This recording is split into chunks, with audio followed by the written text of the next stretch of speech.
Hello, hello. Let me see if I can make sure that this is all working.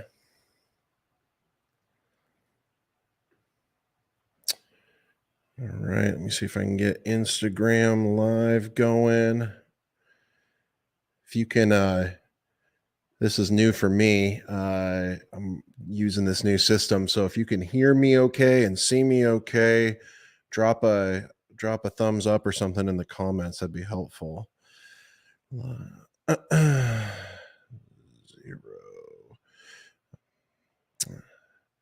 See a couple of people join in.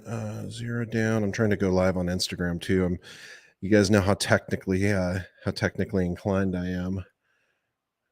It doesn't tell me. So here's the bummer. All of you that are on from Facebook right now, it just says in this comments field here, it says Facebook user. It doesn't tell me who you are. So apologize. I'll figure that out, I'm sure, at some point in the future. Let me get this Instagram live going and then we'll jump in.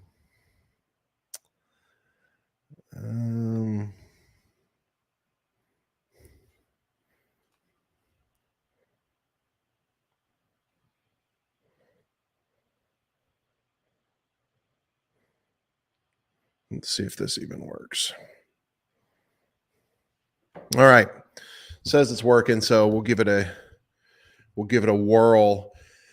Got a couple of people joining, so I'm trying something new. Trying to get some of this training, some of this information out better, and so I'm jumping into to the technological unknown, and it's a little overwhelming because there's all sorts of new systems, and I think this thing's streaming to all of the places. You can drop in the comments and let me know where you're streaming it from. That would be helpful just for my own knowledge. But want to jump in here for those of you that are a part of the Dead Presidents Club. You know what we're all about. You know that we are. You can see and hear me good. That's a good start. That's a really good start. But as you guys know, if you're part of the club, you know that we're all about financial education. We're all about growing and ultimately working to help people break out of the rat race. And so we're working on creating all sorts of different types of training, all sorts of teaching, financial education. And obviously, me being a real estate guy, I really have a heavy emphasis and bent on real estate. And so we created this whole conglomerate, this whole Dead Presidents concept, which, for those of you that haven't heard it or don't get it, it's, Dead Presidents is slang for money, right? It's, money's not complicated. It's just a bunch of dead presidents. Cash is trash. Cash is not king anymore. Cash flow is king. But cash is just a bunch of dead presidents. And so we really want to help people learn how to conquer their finances, how to really work towards financial freedom, and really learn how to break out of these cycles of financial struggle. And so what we're going to be talking about tonight, though, is all things real estate, specifically creative finance, specifically low to zero down creative finance deals. So when I talk to people about real estate, and by the way,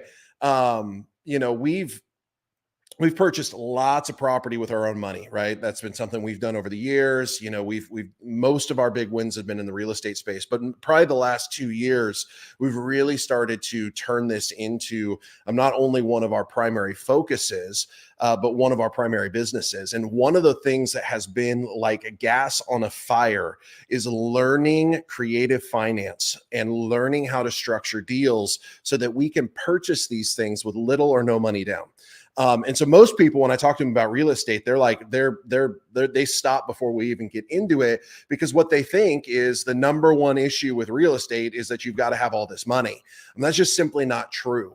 As a matter of fact, the money is probably one of the easier components of real estate. I believe that the hardest part about real estate is learning how to find the deals. Because remember, as real estate investors, I'm not I'm not going on Zillow or Redfin or Realtor or whatever and just buying whatever I see. I'm going into these sub communities, and we're marketing and we're building sales strategies where we go directly to seller and we get these properties before they ever hit the market. And so we're buying properties at 50 to 70% of fair market value. In addition to that, we're structuring these deals in a way where we can get into them with little or no cash out of our pockets. And so that's what I want to talk about a little bit tonight. What I want to talk about, kind of help broaden the message. If you've been a part of the Dead Presidents Club, how some of this works. You probably heard some of the stories, but I'm going to talk a little bit about the different, the primary types of creative finance and how you can really jump into them, and how you can really do these deals with little or no money down. I see everybody commenting, especially Facebook. I see, yo, what up, dude? I see all your comments. Unfortunately, this system that I'm on doesn't tell me who it is. It just says Facebook user. So I'm sure we got lots of awesome friends and people. Good to see you. Thanks for joining. But I don't know in the comment who you are. But with that said, let's talk about creative finance for a minute, because, there are probably 20 plus different strategies that you can deploy into creative finance, right? There's almost, it seems like there's almost endless opportunities, but I'm going to hone in on 2 or 3 core opportunities that exist today. And so let's talk about, a couple of the big ones, right? One of the most obvious ones that people are aware of, or more people are aware of, is the idea of owner finance, right? You get into a deal and the seller is willing to finance and become the bank, carry the note, ultimately finance that property, right? Seller financing is a great opportunity. It's a form of creative finance. Then you talk about private money, right? And that's when you partner with investors or friends and family, people that you know in your network, where they can actually become the bank, and they can lend money into your deals, and combine those private money lenders with other types of investment lending opportunities, and you can combine those components together, and ultimately you can get into deals with little or no money through leveraging private partners. The third that I want to talk about tonight, and we'll dive into each of these a little bit more, is a process which is my personal favorite, called subject to, or sub to. So if you've been around any of this for any measure of time, you've probably heard the term sub to. If you haven't, that's okay. We're gonna jump into it, and that's really what we're gonna spend the majority of the time talking about tonight. Subject to, very simply put, is the process of purchasing a property subject to the existing mortgage or the existing debt that already exists on that property.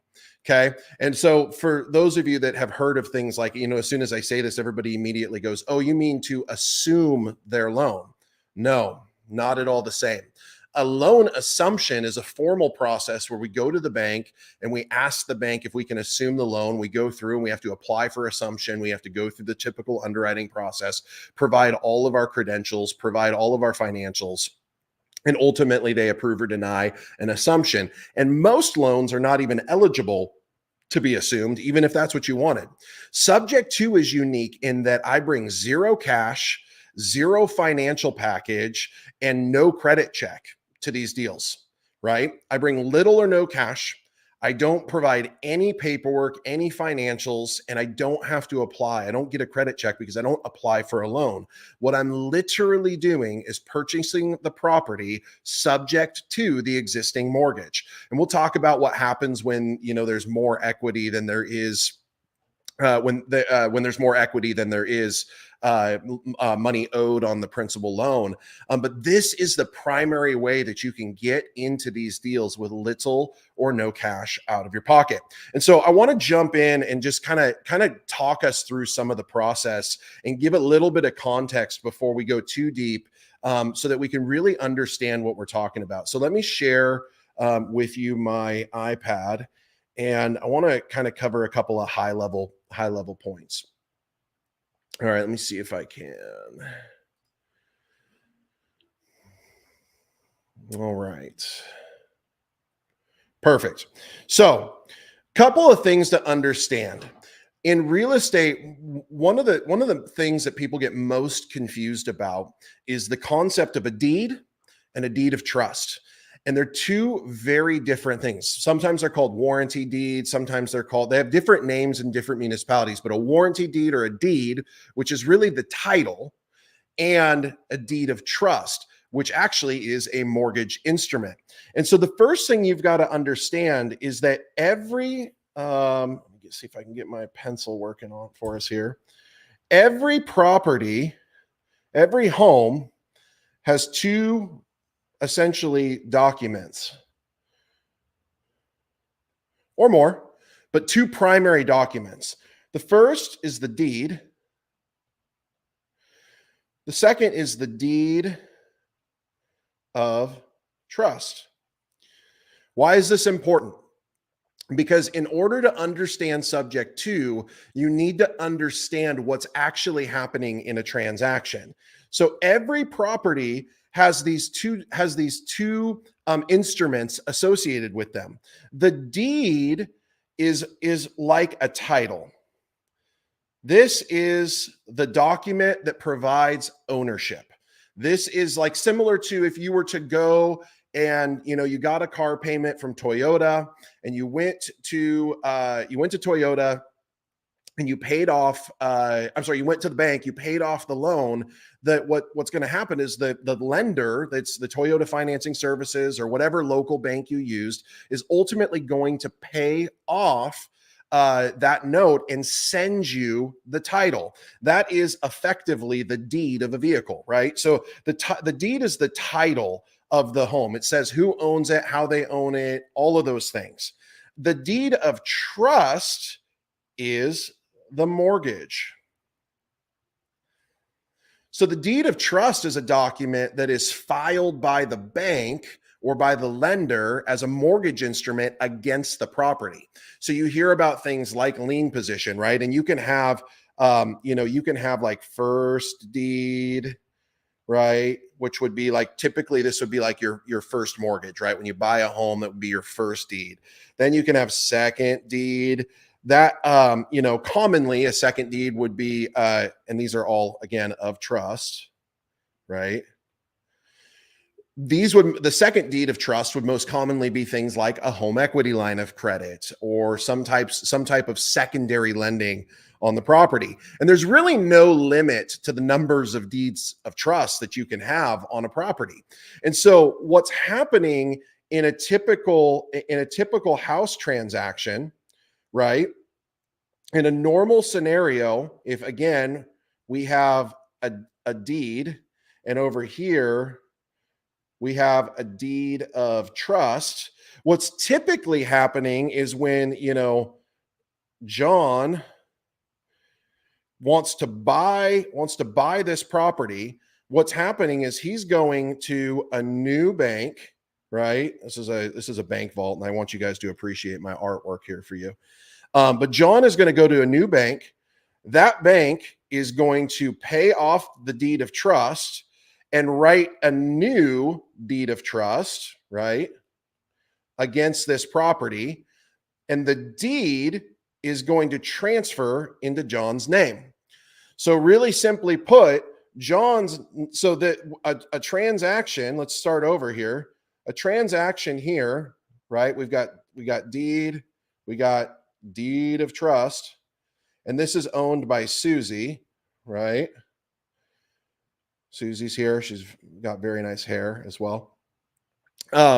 Susie owes $300,000 on her deed of trust, and the deed here is in Susie's name. Okay, so then when John comes in, he pays off this deed of trust with a new deed of trust. This is John, and it's with, let's call it Wells Fargo, and that pays off. And this is going to be for $400,000 because he bought it for more than Susie did. So that's going to pay off John's deed of trust, And the difference is ultimately going to come up and pay Susie for her house minus expenses, so on and so forth. Then this deed transfers again. This deed, warranty deed, whatever it is, transfers to John's name. So now there's the same property that has a new $400,000 deed of trust and a new warranty deed in John's name. And this is how a typical transaction happens. Okay. So this is when you purchase a home and you get a loan and you bring it to the transaction and you buy a property. This is the sequence, right? Ultimately, Susie owns the house. That's proven by the warranty deed. The deed of trust is in the name of her bank and it's recorded against the property. John comes along, gets a new deed of trust, a new mortgage for $400,000. That mortgage pays off the existing deed of trust. So this goes away. The difference comes up to Susie. So Susie gets her $100,000. She's happy. And then ultimately the proof of ownership is that the warranty deed transfers to John's name. And now this is our new structure. This is a traditional purchase transaction. Here's where creative finance takes a little bit of a left turn. What we've got is the same scenario. We have a deed of trust, a warranty deed.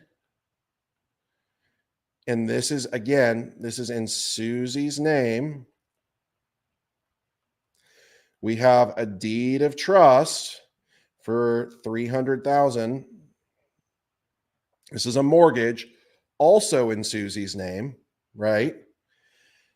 Now, John comes along and wants to buy. John wants the asset, but he doesn't want to bring a new loan to the conversation. As a matter of fact, why would he?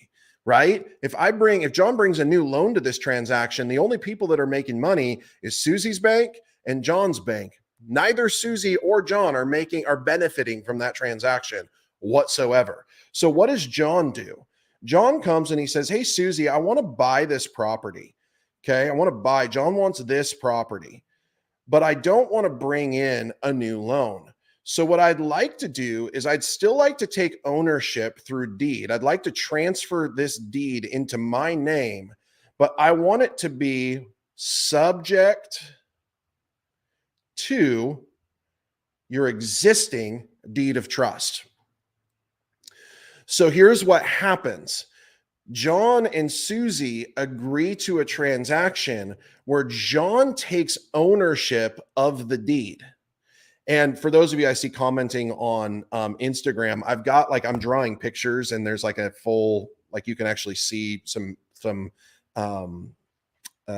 image stuff if you're a visual learner, but you'll have to get over to like Facebook or one of these other platforms because those are the ones that streams to. So John takes deed. So this deed now transfers to John's name. So that makes John the legal owner of this property, subject to this existing deed of trust of $300,000. So now, again, same house. We have our deed. This is in John's name,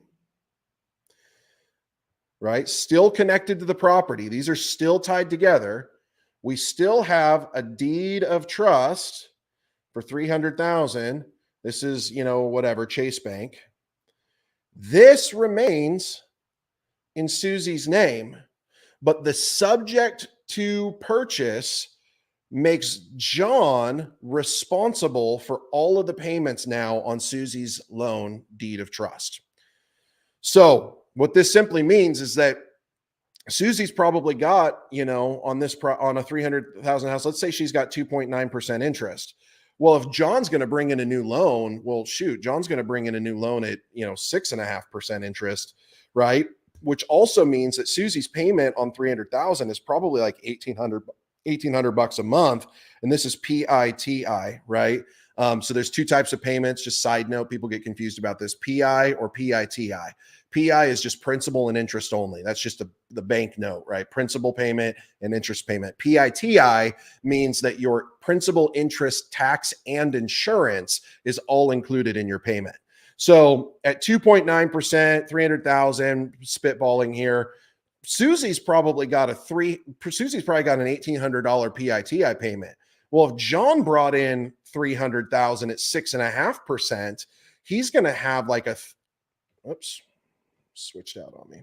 He's going to have like a $3,200 payment a month PITI.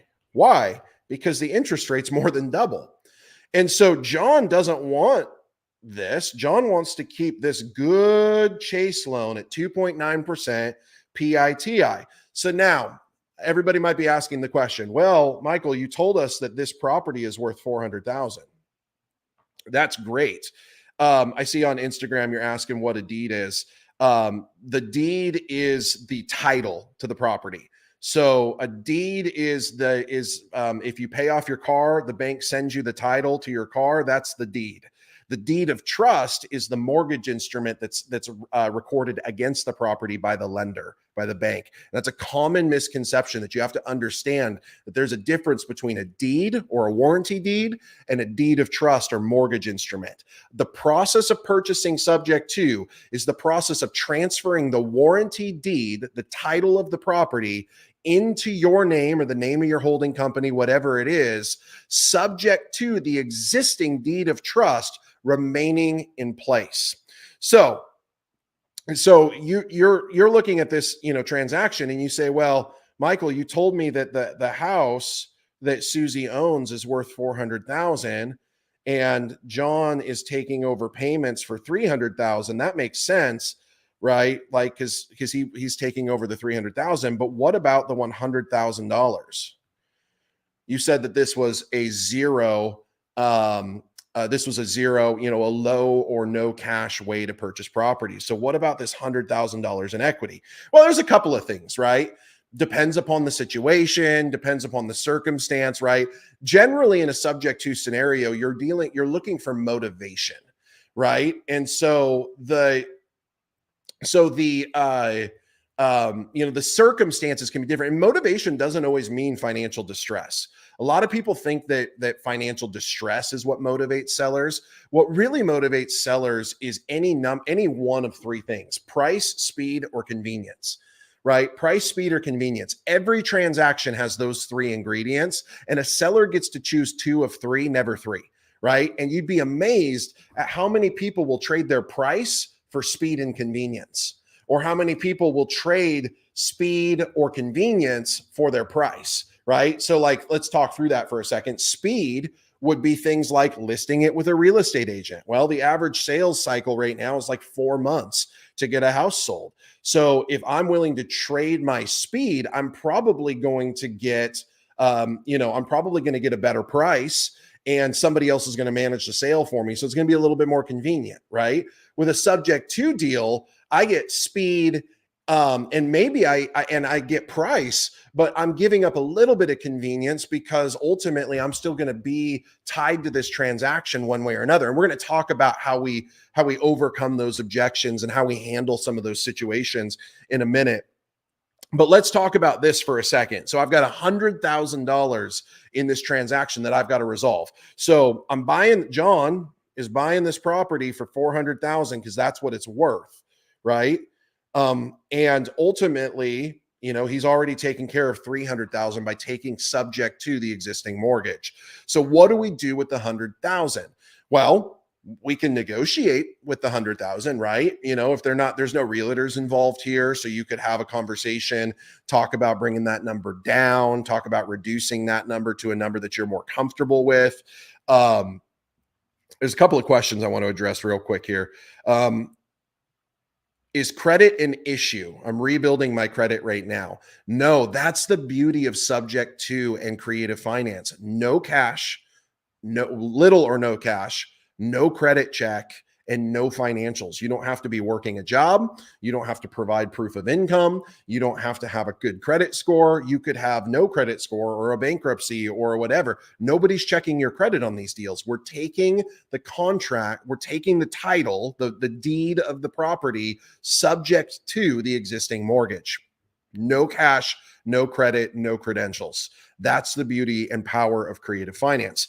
So coming back to the 100,000, I can negotiate this down. I can do all sorts of things to reduce that number, right? We can talk about some of those strategies. One of which is that, if they're going to sell this thing for 400 on market, they're going to pay, let's call it 10% for easy math in closing costs and realtor fees. So I could easily say, hey, let's drop this by 40,000, right? Because you'd be paying that on market. Let's take that off the price. I'm going to be paying that expense at some point down the road. It's a very easy way to negotiate the deals because it makes sense and it's fair. But let's just assume that the seller said, Susie says, I absolutely have to have $100,000 in my pocket when this is done. Well, now we just have to look at this deal and we go, okay, Susie, I understand. Every transaction has two things. It's got price and it's got terms, and you get to choose one. You're in the driver's seat. If you want your price, I'm going to likely need terms that make that transaction work for me at your price. But if you can give me, my price, then sure, you're going to probably get your terms. But that's where we have to negotiate. We have to navigate this thing together so that we're both winning. And so what does that mean when we talk about price and terms? Well, here's one example of what it could look like. Susie could be in a scenario where she doesn't really need the cash, but she actually just wants to make sure that she secures the value in the property that she feels is right and true. And so Susie says, hey, look, John says, hey, look, I'm going to buy this transaction. 300,000 is going to be sub to, right? Sub to your existing mortgage. We know that. And then I'm going to make principal only payments for 60 months on the 100K with a 5-year balloon. So balloon is a fancy term for a contract ending, right? Think about blowing up a balloon. It's like at the end of 5 years when the balloon pops, all the balance that's left over is still owed. Well, this is really simple because now I'm going, hey, I'm going to pay you principal only payments, which, by the way, it's a really important point. Principal only payments is a fancy way to say zero interest. And by the way, most, if not all, of my creative finance owner carry deals involve 0% interest. Why? Because if they get their price, I get my terms. So in this scenario, Susie needs 100,000. Well, Susie, I'll pay you the 400,000. I'll give you the additional 100,000, but you're going to own or carry that in second deed of trust. So here's the benefit, Susie. You just got upgraded from homeowner to the bank. You get on that $100,000 the same rights, the same process, the same protection that the bank gets. And now you've been upgraded from essentially tenant to the bank itself. And now your money, your $100,000 is secured by a lien position in second deed of trust. And we work out a promissory note, and I'm going to pay you, $1,000 a month or $500 a month or $100 a month, whatever you work out. And at the end of 5 years, then my balloon pops and I owe you the difference. I owe you what's left on whatever that balance is that I haven't paid down from that $100,000. So this would be one really simple way. And I'll give you real examples. As a matter of fact, we've done deals where we've overpaid for properties because we were able to get 0% interest money. We have had deals. I did a deal last month or the month before. And the scenario was that ultimately the grandfather had passed away, and the grandfather had told his grandkids, because it was all given to the grandkids, it bypassed the parents. And he told the grandkids that this house should never sell for less than $500,000. Never sell this for less than $500,000. Well, now ultimately the problem is that grandpa's gone and these guys don't want to deal with this property. They don't want to, they want to deal with a renter. They don't want to be property managers. They don't want any of that headache. Grandpa owes 200,000 for on, at, I think it was like 2.87%, right? To Freedom Mortgage, I think it was. And which means that now grandpa's got 300,000 in equity, right? That he owns outright. Well, the problem is, and by the way, the grandchildren are making these decisions, but the grandma is still in the house. So they're making these decisions on behalf of grandma, but grandma's got a vested interest because, she's living there, but she's ready to transition into, assisted living, that type of situation. So now here's the problem. They got an appraisal and the appraisal came back at 425. So this is my value on this property. So now I've got a problem. In a typical transaction, if I'm bringing in a loan and I'm walking into a deal, or if I'm a cash buyer, Lord knows that I have to get the lowest price possible. So grandma is adamant and the grandkids are adamant on this $500,000 number because that's what grandpa said the property was worth. Now, we all know that if we wait long enough, grandpa's going to be proven right eventually. But right now we have a problem with an appraiser telling us that that's $75,000 shy of what's reality in this current market at this current time. And so with that being said, what ends up happening in most transactions is a guy like me, an investor, would just walk away. But here's where creative finance becomes really fun. I was like, look, because remember, we've got two components, and you can drop it in the comments if you remember. Does anybody remember what are the two components in a creative finance deal that we have to ultimately negotiate? What are the two sides of the transaction? Drop them in the comments if you can. Let's see if anybody remembers.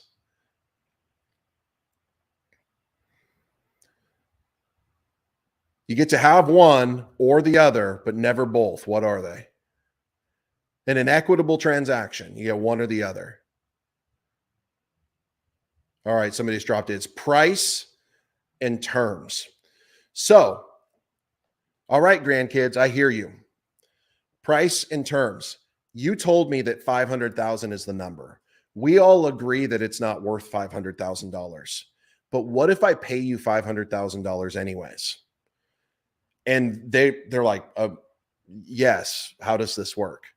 Well, you already told me grandma's set. She doesn't need cash. You told me you guys aren't cashing in until, later on down the road anyways. And so if I give you your price, then you've got to give me terms that make this work. And here's how I would do it.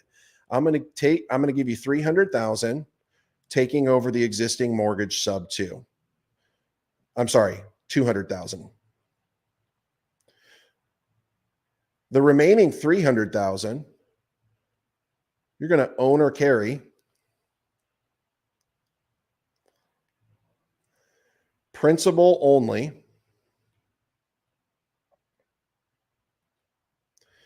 $500 a month, 10 years with a balloon.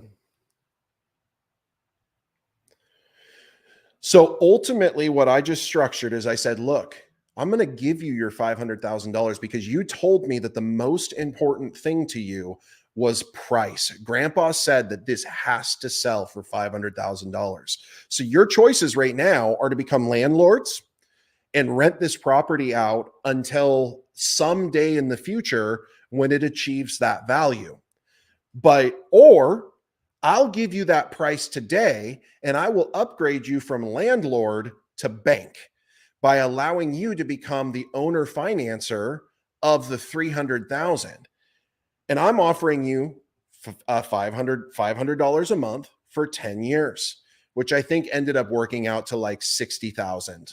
No, I don't remember. I don't remember the number, but I'm going to have a balloon payment on that property at the end of that period.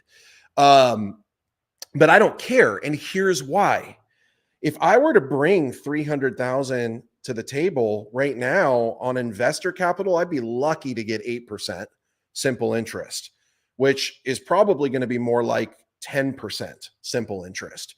So then I'm bringing 30,000 a year in interest to a deal like this. Over 10 years, I'm going to spend $300,000 in interest. So I'm instead getting free money, right, on cash flow. Somebody said principal only means 0%, right? Yes, principal only is a fancy way for 0% interest, right? So I'm getting terms. And by the way, their first mortgage was like $1,300. And now I'm offering them a second. I'm offering them $500. So I'm into it 1,800, plus. Let's call it 2,000 a month after expenses. Well, this particular property is rented right now for $2,750. So here's the point. And by the way, I'm getting on average 5% a year principal buy down. I'm getting unlimited cash on cash return because I've got $750 a month in positive cash flow. And I've got tax benefits. I've got 3 to 5% annual appreciation, right? Like the deal here, and I'm into this transaction $0. I think I paid $1,000 to my transaction coordinator. Maybe it was 1,500 all said and done, something to that effect. I'm into this transaction. Now I now own an asset, a $500,000 asset with $750 a month, positive cash flow, 0 down, 0 credit, 0 financials. And we closed in 2 weeks. So this is the power of creative finance. We purchased these properties. And by the way, was this property worth 500,000? No, it's worth 425. But at 3 to 5% on average, national average in a healthy market is 3 to 5% annual appreciation. I'm going to be just fine in 10 years, right? We all know, like, compounding appreciation, this thing's going to be worth way more than 500,000 in 10 years. And I will have made 750. What's that? Like $8,000, like almost 10K a year on top of that in cash flow. And I got 0 cost dollars. I got money for nothing. And so the $75,000 that I overpaid for this property gives me 0 heartburn. And let's just say that I get, and by the way, who's paying the mortgage? Who's paying the 500 to the seller and paying the 1,300 or whatever it is to the bank? Am I paying that? No. I told you, I've got $2,750 in rent. So all of these expenses are being paid by the tenant. Yes, there's vacancy factors. Yes, there's other considerations, but this is a 0 cash, 0 credit, 0 credential deal that ultimately is going to yield me hundreds of thousands of dollars over the course of the life of the deal. Somebody just asked, how do you convince the seller to take payments instead of full payment of equity? So it's a great question. So what you have to find in these transactions is motivation, right? The guy who's kind of the grandfather of subject to transactions, his name's Pace Morby, and the godfather more than the grandfather, maybe. He calls it the rabbits. He goes, you got to find the rabbits. You got to chase the bunnies. What you're ultimately with creative finance, you're having a totally different conversation, because as a cash buyer, I have to get the lowest price possible because I'm trying to maximize on the equity. But as a creative finance buyer, I'm trying to get the best cash on cash return or the best cash flow possible. And ultimately what I'm trying to do is lock in these 2, 3, 4% interest rates before they go away. And that's why I think this is a particularly unique time for us to be doing these types of deals, because over the next 5, 7 years, most of these 2, 3, 4% interest rate opportunities are going to go away. Right? They're going to get refinanced. They're going to get sold. They're going to get moved. Right now, the average interest is like 3.25% on a property. I want to capture as much of that money as possible because we're never going to see those rates again in our life. And I don't care what it costs me to get it, as long as I've got cash flow to make it happen. And so the question is, how do you convince the seller to make payments? You change the conversation from a price conversation to a mutually beneficial conversation where we're trying to find out, what are your motivations? I want to know, what are you going to do with this money? If I give you 300,000, what are you going to spend it on? What's important to you? What do you need it? What's happening next? Where are you going? I want to know all of the details of what you hope for, what you want, what you wish for, because my job in a creative finance deal is not to nickel and dime you down in price. My job is to check as many of your boxes as possible, because if I can find out everything you want in this deal and I can say yes to all of it, of course you're going to give me my terms, because I already gave you everything you told me you wanted. So the narrative completely changes from, hey, let me try to convince you about this really fancy thing that we're doing. It changes to, no, tell me everything that you wish would happen. Like, not even just like what you would accept, but like, what is everything you're hoping for? And let me take all that information back to the drawing board. Let me see if I can pull my pen and paper out and figure out how to say yes to everything you want, and then offer you terms that make it work for me. I haven't done anything this crazy, but I've heard crazy stories of people getting like 50-year notes, 0 interest, like crazy stuff, because in creative finance, there's no rules. We don't have any limitations on doing these types of deals. And so how do you convince a seller? Well, here's a great example. I did another deal in Shasta Lake City. And it was a rundown mobile home property. And I don't even buy mobile homes. It's not in my buy box. I bought a couple of them this year just because they made sense cash flow wise. But ultimately, I don't even buy mobiles. And I got to this guy, and there was, it was a decent mobile, but really the value was in the land, which I knew.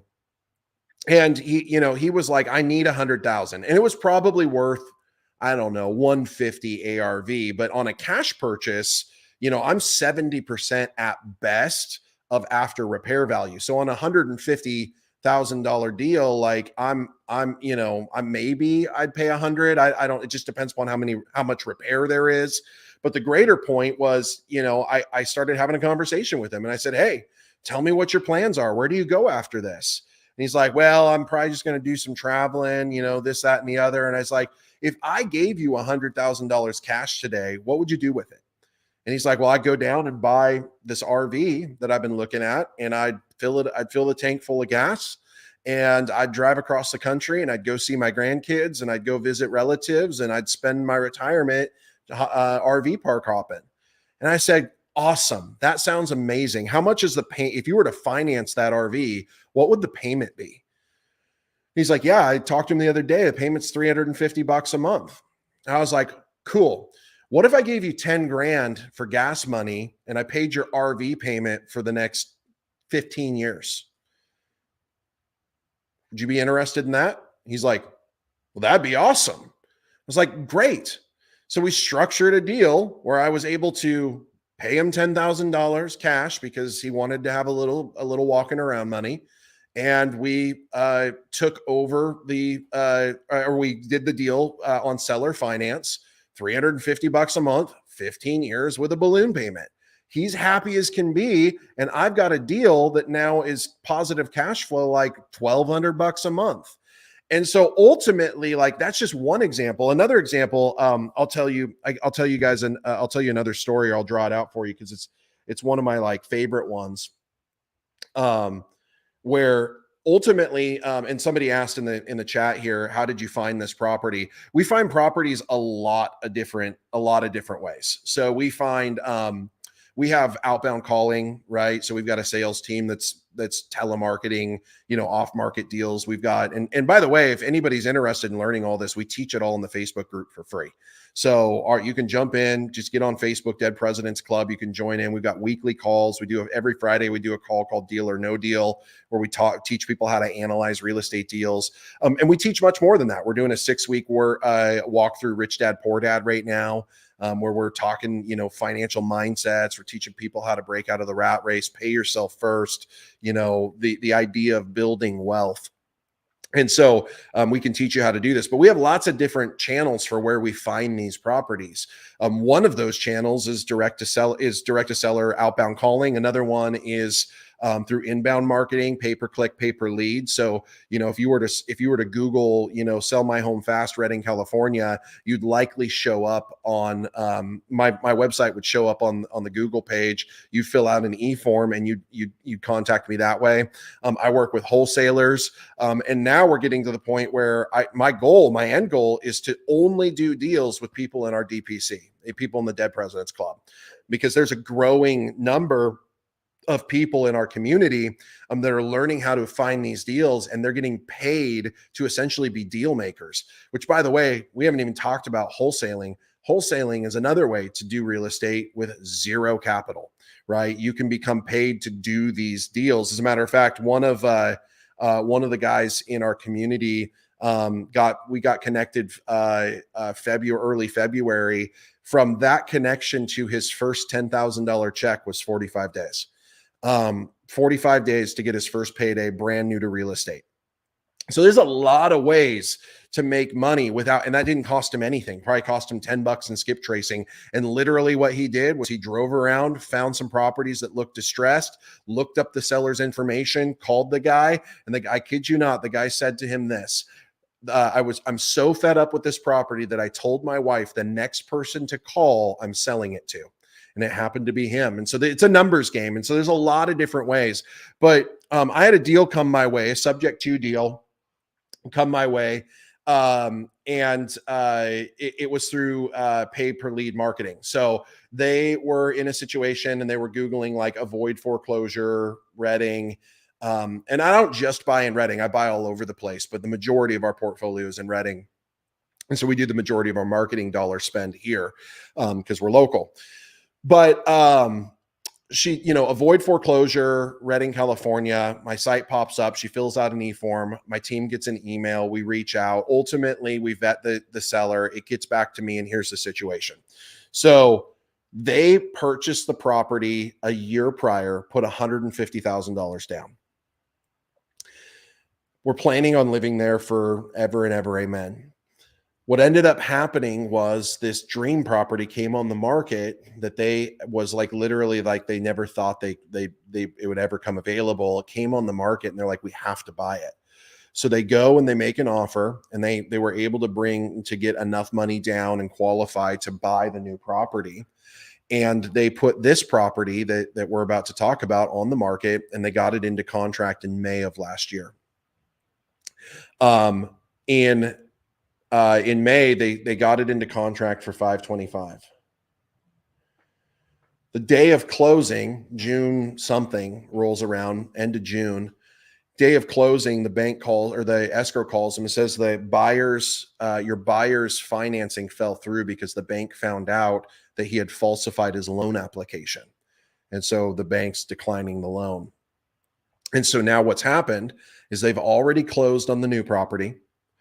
This property that they were expecting to sell for $525 to get all of their capital back out of it is now vacant, and they've got 2 mortgages that they have to service. Well, they put it back on the market, and the problem is we all know that June, July of last year is when the market shifted pretty much everywhere, right? And that's when things got a little tricky for a while. And so they listed it for $425, nothing. 525, nothing. 500, nothing. 475, nothing. Now they're 3 months behind, 4 months behind on payments, and the bank's starting to call threatening foreclosure, and they're freaking out. And so they get to me, and this is the situation. They owe $354,000 on the property. I think at that point, because this was, this was January, and so the market was still kind of figuring its stuff out. I forget what exactly the parameters were, but I said, hey, look, if I were to make you a cash offer on this property, I'm probably into it like 330, 340 maybe. And she's like, well, that's not possible because we owe 334 to Rocket, I think it was. Right? Their interest is 3.25. And they're like, well, I can't sell it for 330 because we owe 354 and we don't have any money to pay it off. Right. And so I was like, and again, this is where most real estate investor conversations end, is because they just go, hey, this is a cash price. If it doesn't work, we move on. And I was like, well, let's talk about creative finance. And I talked to them about subject to, and I talked to them, they've got ultimately figured out they had like a $1,900 a month PITI. And the cool part is they had already put a renter in there for $3,000 a month to try to offset their expenses. But by the time they got a renter in there, it was already too late. They were behind. They couldn't get caught up. They couldn't get anybody to help them out. And so we started this conversation. And ultimately what ended up happening is I said, look, you guys are, not far away from a foreclosure. But we're human beings. We want to be helpful. It's got to make sense for me. But if I were able to come up to a price that helped put a little bit of cash back in your pocket, help recover some of the fees and expenses that you guys have gone through this heavy deal. And the part I also forgot is they put a renter in there and then she lost her job. And so it was just a perfect storm. It was just a terrible situation. And so, we're here. And again, as a cash investor, I can't help them. But as a creative finance investor, I'm like, what if I came up to a price that made sense? Ultimately, what we ended up structuring was a deal where I caught up. They were about 10,000 behind on in arrears on their mortgage, right? 10,000 cash to seller, and then plus closing costs, which I think on this one was like 5K. So it was like a more expensive deal. So I'm in this transaction. If I want to take it over, subject to 354 plus 25K to close. Well, I didn't really honestly want to bring any cash to the deal. But I understood what I had to, what the situation was and that they needed help. And so what I did is I said, hey, I need to reduce my exposure, my cash exposure, because I am overpaying for the property. Would you guys accept terms for your 10,000 terms? So now I'm only bringing 15K to the table in cash, and 10K I'm going to pay them out over a period of time. And they said, absolutely. Because they're getting their money, they're getting out. I'm saving their home. I'm saving their credit.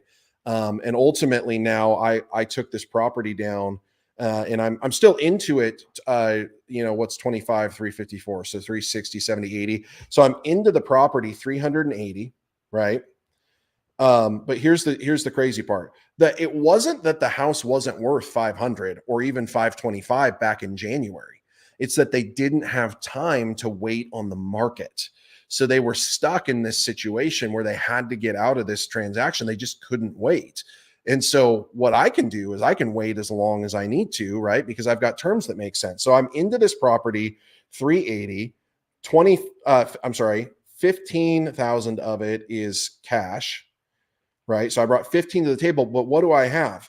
I've got a $1,900 mortgage payment, $3,000 renter. So I've got $1,100 a month in positive cash flow, right, on this deal. So if we take that and we take that 1,100, and let me do the math for us on my computer here, because I don't want to misquote, but we look at these and we go $1,100 annualized. So I got $13,200 positive cash flow just as the deal sits today. divided by my cash in deal, which was 15,000, is an 88.88 or 88% cash on cash return. For those of you that don't know, uh, cash on cash return. I'm sorry, I'm reading the questions in the different boxes here. For those of you that don't know, cash on cash return is in real estate world, or really in any investor world, 8 to 12% cash on cash return is considered good. My average cash on cash return in a creative finance deal for those that I bring cash into is 35% cash on cash return. But I don't just have 88% cash on cash return. I've got $13,000 a year in cash flow. I've got 5% principal buy down from the the tenants paying my mortgage down. I got 5% annual appreciation. I've got all my tax benefits because it's a rental property that I get to write off and depreciate. So guys, I'm $15,000. So you might be sitting here and going like, well, I thought this was a no cash deal. Well, you're right. But I've shown you now 3 different deals where you can do anything from 0 cash to a little bit of cash and get massive returns. And by the way, like if you had a deal like this, let's just say that you staggered across this deal and you're like, I don't have 15,000. You structure the deal, you figure it out, you get it all worked out. You're like, I don't have 15,000. That's okay. Call me because I do. And what I would do is I would do one of 2 things. I'd either offer a joint venture on the deal where we have some sort of equity split or some sort of cash flow split, or on a deal like this, for $1,100 a month cash flow, I would pay somewhere in the ballpark of $20,000 assignment fee. So if you didn't have $15,000 and you found this deal and you did this deal, and you just like, I don't have 15,000, I can't borrow 15,000, I can't find 15,000, but I've structured the deal and I've got the seller to say yes, call me or any other real estate investor buyer, and I'm going to pay you $20,000 to just hand me that transaction. I'll take it down. I'm going to pay the whole the 15,000, and I'm going to put $20,000 in your pocket to do it.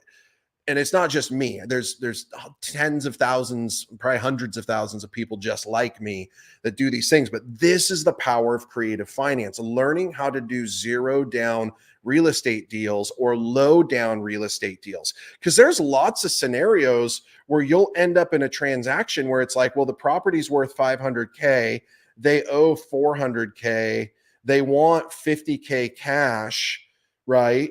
And you're like, well, okay, I can take this subject to at 3%, but I can't come up with the $50,000 cash. That's okay. There's a lot of people who can. And I'd come up with the $50,000 cash either out of my own pocket or through private money network that I built. But I would come up with $50,000 cash because this thing's probably going to offer me $500 or more a month in positive cash flow. And if we look at $60,000 a year in cash flow divided by my initial investment of 50K, let's just take a look. Divided by 50,000. I'm sorry, 6,000. I got a little excited. 6,000 in positive cash flow. Let me do the math for us. 6 divided by 50. That's still 12% cash on cash return, plus 5% principal buy down, plus 5% appreciation, plus tax, plus. So I've got in this particular scenario, you've got a 22+% return on investment deal that could easily be assigned to somebody with a little bit of cash. And we're not also talking about rent appreciation. It's another indirect number. For this reason, with creative finance, I'll do 0 cash flow deals. I'll even do negative cash flow deals. Why? Principal buy down, appreciation, tax benefits, rent appreciation. If I can get money at 3%, I'm going to do these deals, and you should too. And so this is the power of creative finance. And we're coming up on the hour, so I want to wrap up here. But subject to is one of the most interesting and opportunistic vehicles for us to get into real estate today, because we've got all of this 3 to 5% money that is just going to go away through sales and through refinances and all sorts of different situations. And so, no, to answer the questions, let's talk just real briefly about some of the objections and some of the things. And we'll do another video on this at some point around overcoming subject to objections. And you'll do some research, and you'll see all sorts of opinions. You'll even see people say that it's illegal. It's absolutely legal.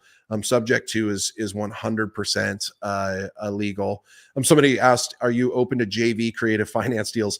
Funny, you mentioned that. I'm working on a deal right now. So the situation was I'm literally working on it today. I walked through the property. I've been talking to the guy today. And he posted on one of the real estate forums this subject to property here in Redding, and anything that pops up on like wholesale deals in Redding, I kind of sparks my interest, because there's just not a lot of us doing it here. And so I messaged him, and he messaged me back, and we were kind of talking through the deal. And it's kind of like at face value, it's like a neutral cash flow deal, maybe a little bit of cash flow. You can do some kind of creative things with midterm rentals and whatever. And ultimately, we got into this conversation, and he's like, "Well, I'm not in Redding, but would you be interested in a joint venture?" And I don't do a ton of JVs, because frankly, they can be a headache. But if they make sense cash flow wise, or they reduce, oh, I'm sorry. Yeah, good thing. Good call out on the acronym, police. JV is joint venture. Joint venture simply just means that we partner up, and there's any litany of joint venture opportunities you can enter into. Long story long, I went from a Facebook post to a comment to a DM to a phone call to a walk through the property to after I get off this call, I'm going to be looking through contracts to potentially go into business and do a joint venture where he's bringing the majority of the capital to the deal. I'm bringing the local market analysis and management to the deal, and we're going to share ownership of the property.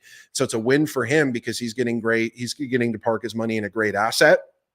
It's a win for me, because I'm bringing, a little bit over $10,000 to the table, when I would have had to have brought a little over $40,000 to the table.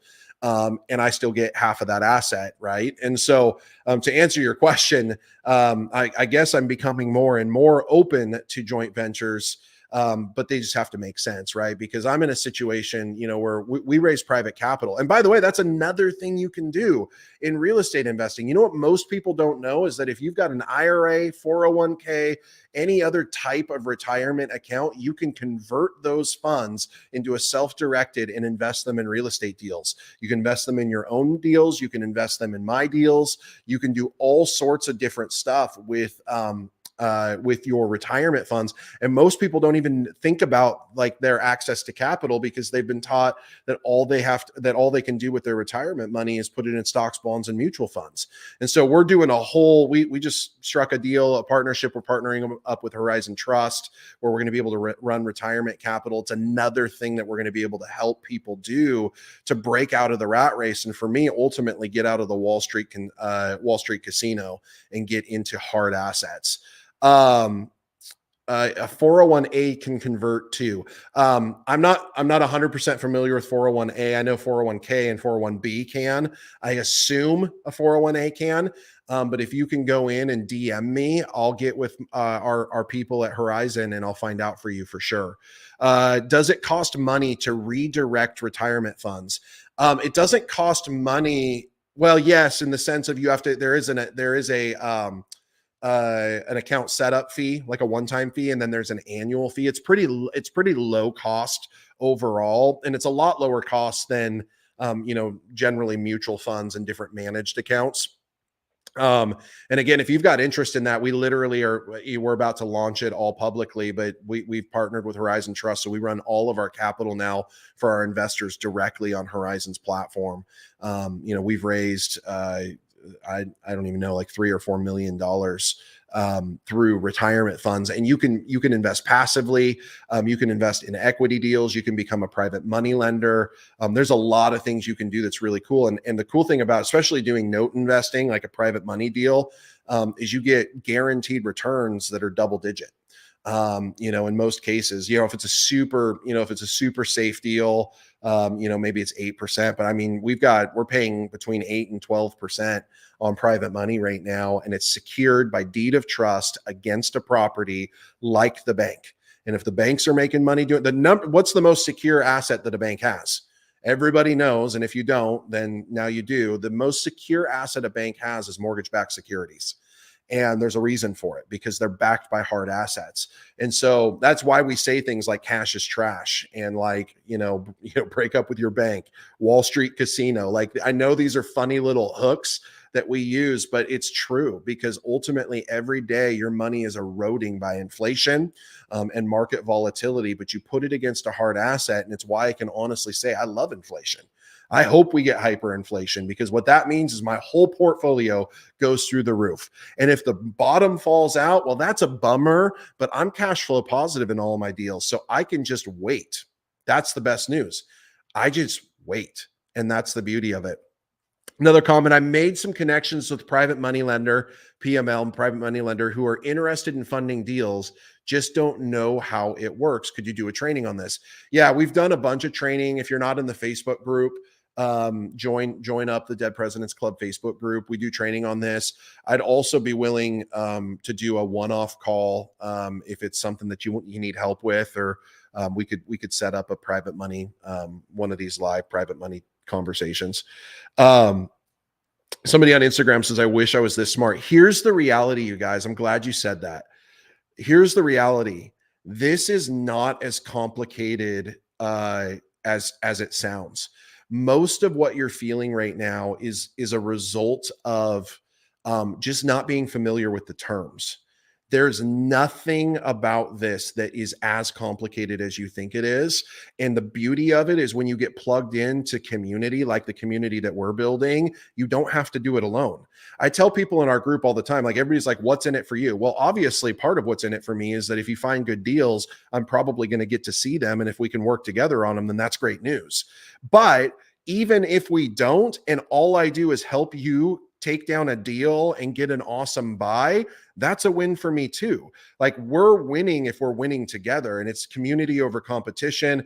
And so you don't have to do this alone. It's not like a soup. I love real estate because it feels like the dumbest way to invest to me.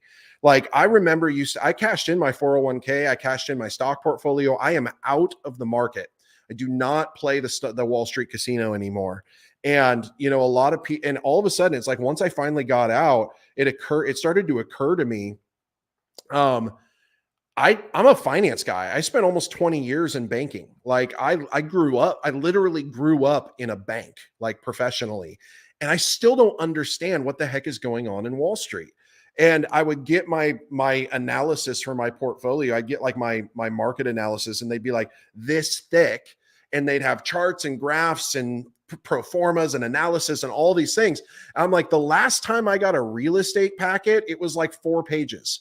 And like the most complicated thing to analyze on a real estate deal is like, is the roof going bad? Like, it is not as complicated of an asset. And yes, you've got to learn how to run comps, and yes, you've got to learn how to play the game, but it's a much more straightforward, tangible asset that spits off cash flow. And that's why we say cash isn't king, cash flow is. Another question, Michael, have you considered doing a mastermind type training class? Yeah. Essentially our Facebook group is a free mastermind. It's probably not as robust. It's not probably, it's definitely not as robust as some of these uh some of these guys that do these things.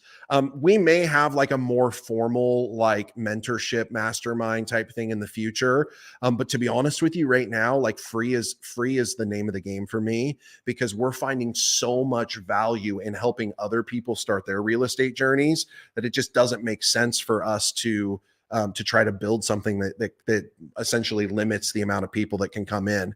And ultimately, like my goal right now we've got like 10 or 12 guys that are really active in learning the real estate game. My goal would be to get, all of them to make, somewhere between $100 and $150,000 before the end of the year in just ultimately like assignment fees and like on a side hustle, because that is all that means is that we got a bunch of great deals. They got paid a bunch of great money. And now we have an army of people that are hunting down deals and we're winning them together.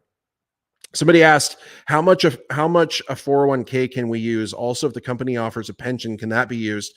So the 401k has to be a 401k has to be an old 401k. So you have to be 59 and a half already. So you have to meet one of those qualifiers. If you're still with the company that's servicing the 401k, you can't deploy that money, but you can deploy old 401ks that haven't been rolled over yet.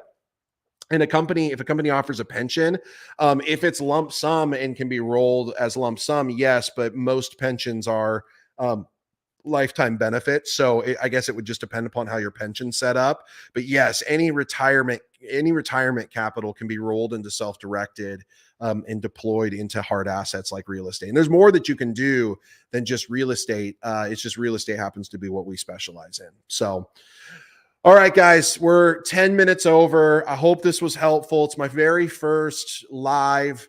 Thanks for the engagement. Thanks for being on, and DM me, follow along on social media, jump into the Facebook group if you're interested, and we'll continue to train and do all of these things. So appreciate it. Hey, money is not that scary. It's just a bunch of dead presidents. That is our cheesy slogan, and I hope you love it. So we'll talk to you guys later.